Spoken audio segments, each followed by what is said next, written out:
तर मंडळी, आज आपण इथं झाडे लावण्याचा कार्यक्रम संपन्न केलेला आहे. तर अशा प्रकारे आपण आज 10 प्रकारची झाडे लावलेली आहेत. तर ते झाडे पुढील प्रमाणे. आम्ही जी झाडं लावली ती नावे आहेत पुढील प्रमाणे. कडुलिंबाची झाडे लावले, बकुळ आहे, कदंबा आहे, करंज आहे, अर्जुन आहे, वड आहे, पिंपळ आहे, रेंट्री आहे आणि तामन आहे आणि चेरी झाडे. एवढी झाडे आम्ही एवढ्या प्रकारची आम्ही झाडं लावलेली आहेत. तर आता अनिलने सांगितल्याप्रमाणे ही जी झाडं आहेत ही कमी पाण्यात येणारी आहेत. तर आपण ही झाडं लावण्यासाठी डोंगरच का निवडला, सपाट जागा का नाही निवडली? तर डोंगरामधून पावसाचं नॅचरल पाणी हे मला असं वाटतं की 12 महिने वाहत राहतात. उन्हाळा असेल, पावसाळा असेल किंवा हिवाळा असेल, डोंगरामधून पाणी वाहत राहतं. मी तर दर आठवड्याला लक्ष देणारच आहे.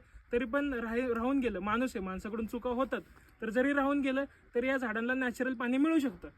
या हिशोबाने आपण या कन्सेप्टनी ही झाडं लावलेली आहेत. तर आपण